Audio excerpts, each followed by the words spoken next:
Hello everybody and welcome back. In this video we're going to talk about current electricity. In previous videos we've talked about static electricity or charges that are not moving, and now we're going to move into a discussion of what happens as charges start to move. And so that's why we have the name current electricity. Just as an introduction, I want you to see the concepts that we'll be looking at here. In this video and those that are to come, we're going to have to talk about voltage, current, and resistance to really understand current electricity. This trio of things are closely related. And then we'll get to Ohm's law and do a little mathematics, and then move into circuit diagrams and see if we can't figure out how to draw a circuit and tell a little bit more about how some of our devices work. And so that's just so you know what's coming. Now, moving right on into this thing, let's talk about electric potential difference, which is otherwise known as voltage, which was the first item that was on that previous list. To help us understand electric potential energy, it's a good idea. First, we're going to review what we know about gravitational potential energy that we spent so much time on earlier in the year. And we're going to figure out some similarities between the two. And that's part of the point in physics. If we understand the parallels between things that seem like they may be unrelated, it's really a good way to learn physics. And we're going to see that gravitational potential energy and electric potential energy are actually very, very similar. Now, jumping right into this so we can see how that works. When we're talking about gravitational potential energy, like we did when we talked about the roller coasters, remember, holding a ball up in the air as high as you can gives it gravitational potential energy. When we did our roller coasters, we had to start with our marble as high as we could off the floor to give it potential energy. Now, we know that the marble or the ball doesn't want to be up there, so if you let it go, it starts to move down toward the ground on its own. It'll accelerate all the way down. And as the object moves down, we know that gravitational potential energy gets converted into kinetic energy. All right? And so it's the natural tendency of these objects to want to move downward towards the Earth. Now, when it reaches the ground, or our reference point, it has no potential energy, and all of the energy in the object's been changed into kinetic energy. So the ball has gone through a change in energy from one form to the other, and you guys may remember that the total mechanical energy of a system is equal to the potential energy plus the kinetic energy of the system, and we did those great LOL diagrams to help us understand that. So that's by way of review. Now, while we're at this, so if we want to get the ball back up in there, if we think about it, you have to do work on the object, right?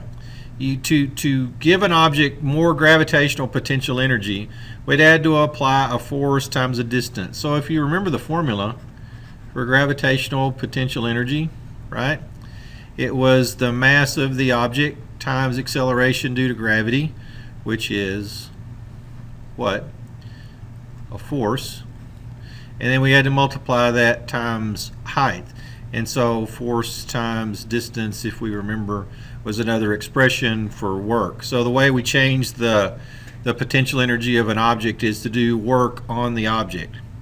And so, which this gets us down here to the bottom. To have a change in gravitational potential energy, it depends on the mass of the object. So this little symbol here, this is a symbol that means proportional to.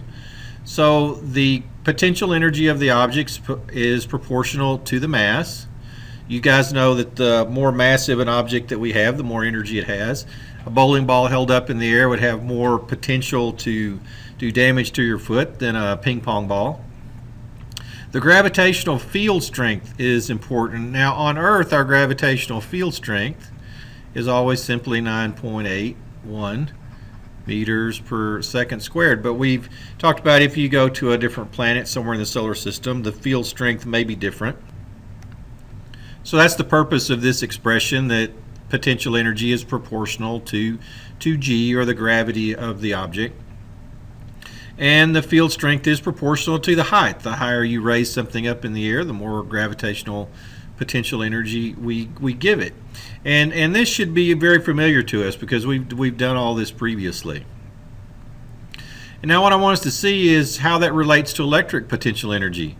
And if we follow the same ideas that we just reviewed, you might see that there's some similarities between gravitational potential energy and electric potential energy. Now, we've talked about earlier in our study of static electricity that if we have positive charges here and positive charges here, that like charges repel. So it's almost like thinking of this positive plate up here. You give it the maximum electric potential energy when you move something into. So when we have something close together, the force of repulsion between these charges is very great, which is why it has high potential energy. The charge doesn't want to be up there, so if you let it start to move, it'll be repelled away from the positive plate and attracted towards the negative plate. It will move this way. All right, so just like an object falls toward the surface of the earth and it loses potential energy, as these charges are repelled against each other and move away, as this positive moves toward the negative, it gets less potential energy. Now, while these charges are moving, we know that the electric potential energy is being converted into kinetic energy. So when the charge reaches the negative plate, which is our reference point, it has no electric potential energy, and it's all changed to kinetic energy. So just like the ball, the charge has gone through the same kind of change in energy from one form to another. And if we wanted to return this charge up here, we would have to apply a force through a distance, which is work, to get this charge to move back to its previous position. And that's what we're saying here. So you have to do work to get your electric potential back, to give it its maximum potential energy. So electric potential energy was very much like gravitational potential energy. Now, gravitational potential energy depended on mass. This time we're depending on charge because we're dealing with charge instead of mass. And the field strength is similar to the gravitational field strength that we talked about. And once again, we're talking about distance. So actually this relationship is very, very similar. And you may have seen me tell you before in class that the force of gravity is equal to gravitational constant, mass of one object, mass of the second object, and the square of the separation between them. And the electric force is the same way, except we have an electrical constant, charge of one object, charge of the second object, and the square of the separation between those two. And these two formulas are very, very similar in nature. All right, so I thought it would be handy just to put in here a few illustrations that would really help you out. I strongly encourage you to put these into your composition book. If we were to place a random charge in this picture, normally when we test an electric field, they always use, the convention is to use a positive charge.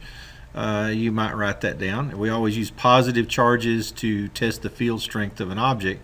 Now, if we just plunk this charge in right here, which direction would it want to go? We have a positive charge and a negative charge. And if you draw the field lines around a negative charge, they tend to go in. And that would make sense because it would pull this positive charge in toward the negative charge. They're attractive. By the same token, if I took this positive charge and pushed it over here close to this other positive charge, these want to repel each other. So this positive charge would move in the direction of the field line. And notice, and now it's being attracted toward the negative. See how this positive charge moves in the same relationship as the field lines of our positive and negative charges. So if we think about that, sometimes that can really help you guys figure out which way an object would go. And here's another illustration of that. So if we have a positive test charge and we move it from object A and push it toward object B, notice that we're pushing against this electric field line. So as we push against it, we have to do work and you can think of it like compressing a spring, and then if we let go, it would want to move back where it was. So the potential energy, the electric potential of this charge increases as we go from A to B. Now if we look at diagram B, where we are, and we have this charge held here and then release it, what's it going to want to do? It's going to naturally want to move from B to A. What will happen to its potential? If it's moving in the direction of the field line, this electric potential is going to decrease. It increases when you move it against the field line, and then it decreases when it moves with the field line. So voltage, I want to summarize what I have here. Voltage is a thing that's been around for a long time, and so it's been called by a lot of names. And so the whole purpose of this slide is just to let you know that voltage, as you read about it and in your textbooks and other reference materials, sometimes voltage is referred to as electric potential difference. Sometimes it's called electric potential or just simply potential difference. It goes by all of those names, and they all mean voltage. But that still doesn't explain what voltage is about. Voltage is the change in electric potential energy per unit of charge. So when we were talking about gravitational potential energy, it would be sort of like saying, you know, how much work do I have to do to lift something up against gravity per kilogram? So if you think of gravity, you could almost call it like energy per unit of mass, all right? But with voltage, then it's how much potential energy per unit of charge, all right? And so now we're measuring the voltage, how much work is needed per coulomb of charge, because remember, coulomb is an amount of charge. If something needs more charge, it needs more work to move it. All right. So the unit for voltage could be in joules per coulomb, because you remember a joule is a unit of work and a coulomb is a unit of charge. But instead, we don't call it joules per coulomb. We use the derived unit called the volt. And so voltage is this joules of coulomb. And so here's the formula. And if you think about it, this makes sense because joules are our change in energy when you do work on something. So remember, delta E is the work you do on something, and work is a force applied through a distance. And that's expressed in joules. So voltage is joules per coulomb, because remember Q represents charge. And there you go, voltage is represented by V, delta E or electric potential energy in joules, and charge is in coulombs. All right, so let's do one simple calculation. You can see how easy this would be. What if you have 3.4 coulombs of, 3.4 coulombs charged object, and it gains 2.6 times 10 to the third joules of energy as it moves on its own through an electric field. So determine the electric potential difference or the voltage. And we need to know if this is an increase in potential or kinetic energy. All right.